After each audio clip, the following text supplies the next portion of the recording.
is the season for festive celebrations and vacations with family and friends. So on the Property Show today, we keep it light and bring you a new way to own a dream vacation home without shelling out big savings or handling the hassle of remotely managing the real estate. Welcome everyone to a discussion on fractional or part ownership of holiday homes. Now, before we go into the merits and also some risks of this model, here are 4 basic points of how fractional ownership of holiday home really works. Essentially, in this model, you're offered a choice of holiday villas in vacation destinations like Goa, Lonavala, Kasauli, and of course many other destinations by PropTech companies or also known as aggregators of such properties. Now, once you decide that you like the property enough to spend time there every year with your family, you can choose to invest in it along with 3 or 4 other individuals who become co-owners with you in the property. Now, what you get along with the part ownership is the comfort to stay in the property for a month or even more every year. Depends on which company you sign up with. Now, when the property is not in use by any of the owners, it's also rented out by the managing company. So there's someone looking after it and it's not lying idle and sucking up your savings. Now, there are quite a few aggregators of holiday homes now, even though it's a very nascent concept in India. And we have 2 of them with us, Akash Dhillon from Brickit and Shravan Gupta from Yours. We also have with us Abhishek Kiran Gupta, CEO of CRE Matrix and Index Tab, who's on a quest to make real estate buying and selling data-driven and transparent. Gentlemen, thank you very much for being with us here on the show. It's a really holiday season, so it sits right at the center of the mood that we all are in. So Akash, I'm going to start with you. You're a market leader of this very small, tiny market as of now. So let me ask you, how well has this concept worked out so far in the properties that you own and are, of course, parceling out or offering to clients? So well said. In India, it's a sort of, one asset market. However, if we look into it, it's a successful and grown up market globally, and that in last 6 decades. With us, it worked really well, and now we are a community of more than 1,000 brick owners and who are spread worldwide. And then talking about the co-ownership as a holiday home. So yes, with us, there are 11 different people who own a particular holiday home all together, and they enjoy multiple benefits with us. Okay. So are you saying that you have, as of now, how many properties and how many co-owners? Can you just break that down for us? Sure. So we are in multiple locations as of now, like earlier you said, so we are already on those locations like Lonavala, South Goa, North Goa, Kasauli, Mukteshwar, as well as in Lucknow. And if we, accumulate all together, so we have approximately 1,000 brick owners, and that means we have approximately more than 90 properties as of now we have acquired with these co-owners with us. Okay, all right.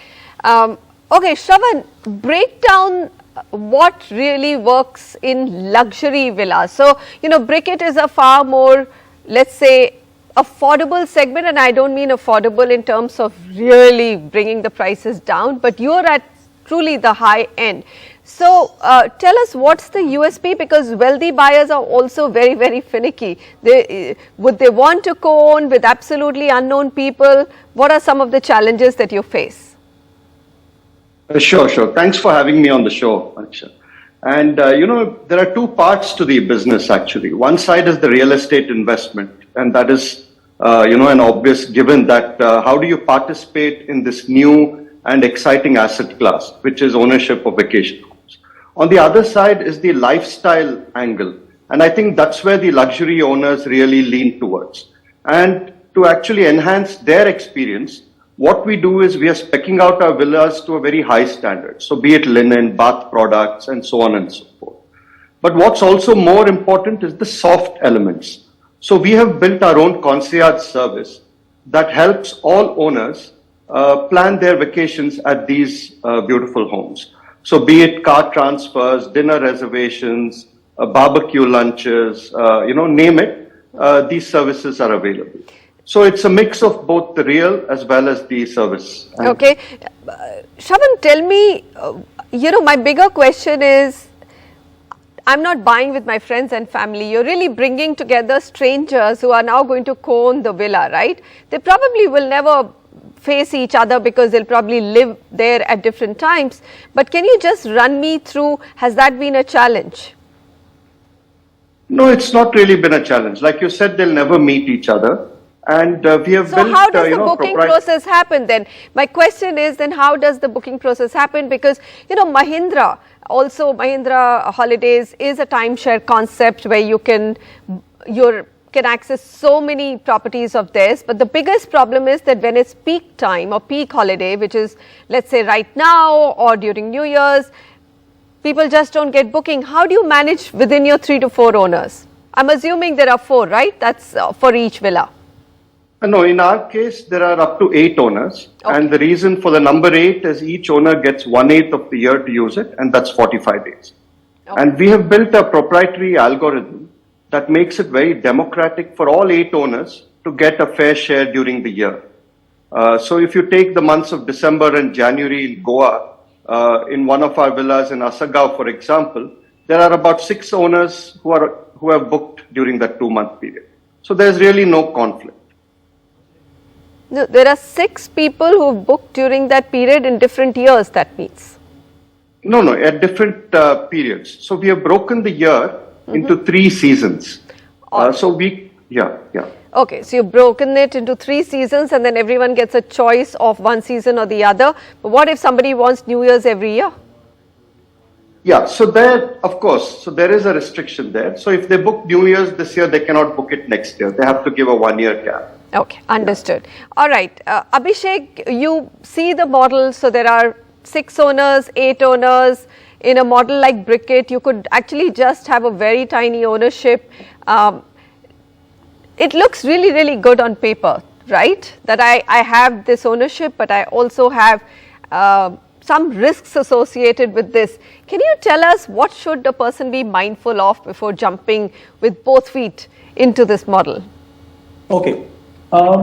Due diligence at an asset level, I'm assuming it will be done by the partner, but it should still be done by the owner as well, or at least somebody who's participating. Number 2, I personally feel when you're looking at anything which is... Okay, break down, I'm sorry to interrupt, but break down and simplify due diligence for us. What do you mean by that? So chase any financial assets or anything which you're buying, chase sound founders, brands, so that your money is safe, right? Mm-hmm. Chase a community where you have, larger set of people working towards it, where money will be safe, because you're not the only person buying it, there are multiple people buying it. So actually, on the contrary, if there are 10 people, it's difficult to fool all 10 at the same time, right? So that itself makes it a little safer instrument, if I may say so. Second, I think the bigger challenge is that Indians, as I think you also touched it upon, is that Indians are still, my house. They have that feeling of ownership. So I think given that this market is niche, there'll have to be some learning required at the Indian mindset level. I think that could be one challenge that I look at. And more importantly, Indians are very used to saying that anything that we buy should be looked upon as an ROI perspective, right? Mm-hmm. I think this particular asset is not just ROI. This is also that leisure, that recreation, and COVID has taught us that more than ever before, right? We have started living with our family more. We have found some hobbies maybe, which you didn't have earlier because you were at home all the time. So I think this is a great model. It's small right now, but I think it's a great future. Okay. So you're saying that it has a really solid future because people are now living more in or wanting to live more in second home destinations. Akash, tell me about the ROI. So in ROI, there are 2 ways. One is that I take a small share of this holiday home. I have the option of going and living there for a certain number of days with my family or friends. What is the sort of appreciation that you talk to when you actually promise something to the investor, and what is the exit that you give? At some point of time, I might get tired of that destination and tired of that real estate and say, I want to move to another villa or I want to move to another apartment in a different location. How do you make that possible? So earlier, as I told you that we have multiple locations, so we do also offer exchange to our owners. Like my owner can own a property, let's say in Goa particularly, and owning just one property at one location with us, he can use any of our property of any location within the community. Like already we are in Lonavala, South Goa, North Goa, Kasoli, Mukteshwar. More, we are upcoming with more locations like Shimla, Solan, Dubai, Canada, Ooty. So as time we are expanding, my owners will be having more and more options for that exchange. So yes, ultimately with us, none of my owners will never ever get bored of visiting the same property again and again. But so yours is a timeshare model, but in a real estate form. So you have to have some That's amount of ownership. But then again, as your numbers increase of owners, right, you'll face the That's same right. problem as Mahindra Holidays. No, see, Mahindra Holidays have that problem because there is a probability of one property or one unit with n number of owners because they are selling membership on monthly basis and they are not developing more resorts on that kind of time frame. However, with us, you get always a probability of one unit with 11 owners only. So that makes us, So part, there is a apart from- restriction of number of owners in one property. So it's 11 owners. That's right. Exit. Suppose I don't want to be with, owning a vacation home. I have an emergency. I would like to exit. What do you do then? Okay, so as it is a community-driven model, and anyone, whenever he wants to get exit, so we have to understand the process while the registering the properties in the starting of the process. So what we do, we form an SPV, we appoint all these 11 co-owners as an equal shareholders, and that in that SPV, and that the registration of the property is done in the name of that particular SPV only. So whenever a owner wants to get exit from it, simply we will liquidate his own shareholding to someone else, to a new buyer, and that owner can exit from that ownership, and that too on the appreciated value of the property. Okay. It's quite simple. All right. So that's very easily explained. So there is no, is there a lock-in period? First 3 years you cannot sell any lock-in? So fortunately with Bricket, my owners do not have any kind of lock-in period. However, we suggest our owners, like ultimately they have invested their hard-earned money into a real estate asset. So we request them, we suggest them to wait at least for 5 to 7 years. Otherwise, technically, we do not have any kind of lock-in period with us. Okay. Shravan, in your sort of villa co-ownership, what is the kind of returns that you indicate to those who co-invest, and what is the exit that you promise? Right. So with yours, the villas are designed for owners' use only. We don't allow them to let it out, either on any of the platforms. But they can, of course, invite their friends and family. They could send anyone to stay at their villa. It's their home, after all, for 45 days in a year. And in terms of exit, it's very simple. They could exit. They could sell their share to anyone they want to, or they could put it up on our marketplace, and we help them, sell those shares. What we found very interesting is a lot of owners are leaning towards owning one share in a Goa villa, another share in a Nilgiris villa. That way, with two fractions, they actually have 90 days in two completely different destinations. Okay. Abhishek, what is the size, market size you see in the Indian market? Any number, or at least in terms of growth? You mentioned you see a strong future, but where could this market lead or go to? So I think it's going to be with the high end or the Indian pyramid at the top end only for now, because they are the ones who are seasoned investors. They are the ones who can afford to take risks. So we are only at the top of the iceberg. I don't have a number to say because it's a very niche market right now. But I completely agree with both models are very different to each other. Yes. And I think, as I said earlier, Indians are now ready than ever before to spend their money, because I think COVID has taught a little bit of a root shock to people.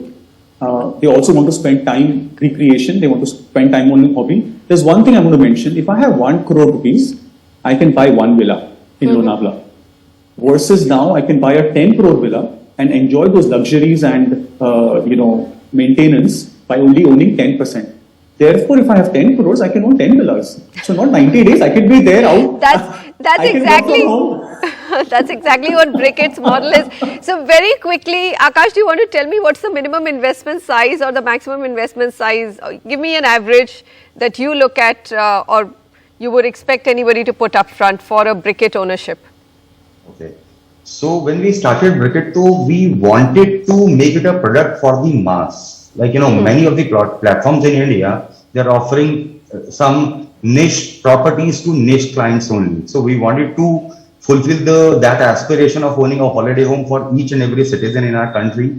So the investment with us, it starts just from 5 to 6 lakh rupees, and it can go up to anywhere. Like right now we are having some properties which have a brick value of 32.5 lakh rupees as well.